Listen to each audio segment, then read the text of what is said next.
On va enchaîner avec Exosens. La valeur du spécialiste de la défense surperforme, elle, depuis le début de l'année, avec un bond de près de 110% depuis le 1er janvier. Exosens qui signait toutefois hier la plus forte chute du SBF 120 à la mi-séance en tout cas.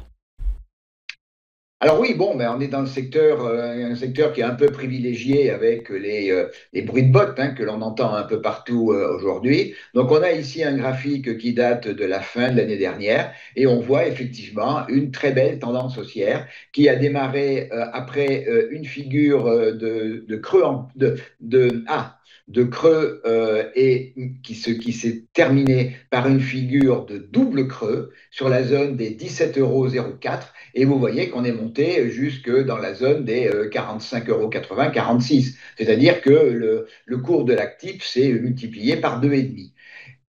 Progression forte qui s'est accentuée fin février, début mars par l'ouverture d'un très beau gap haussier. Et depuis le début du mois d'avril, on a eu un très beau rallye sans quasiment consolidation, jusqu'au début juin sur un nouveau sommet. Et puis depuis, on a consolidé. Et cette consolidation a trouvé un support sur la zone des 37,80 €, excusez-moi, qui est tout simplement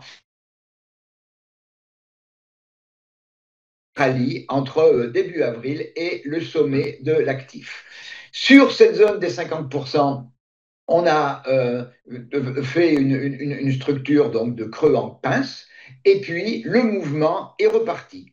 La moyenne mobile exponentielle 13 périodes est toujours support au mouvement et la moyenne mobile exponentielle 55 est également support au mouvement.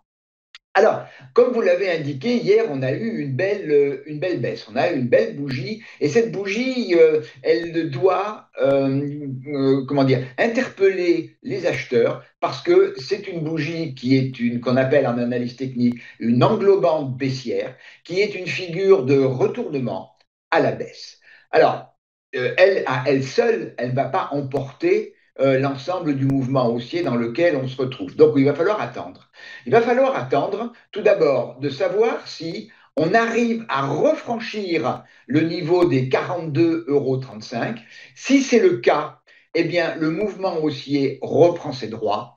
Et à ce moment-là, on aurait comme objectif tout d'abord eh bien, le sommet à 45,80 €, puis les extensions de Fibonacci du dernier rallye et de la consolidation sur le 50%, c'est-à-dire des objectifs à 47,75 €, 50,40 € et 53,90 €, sachant que le premier, 47,75, est l'objectif naturel quand on a consolidé sur le 50%.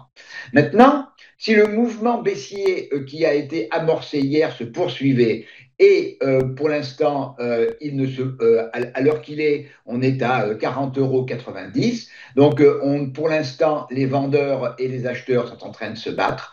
Il faudrait que l'on casse le niveau des 37,80 € pour que le mouvement baissier et ma vision, le mouvement haussier, pardon, excusez-moi, et ma vision haussière de long terme sur l'actif soient invalidés. Et à ce moment-là, eh bien, si on cassait 37,80, on aurait un retour sur 32,80, puis le gap qui a été ouvert début mars sur la zone des 28,95.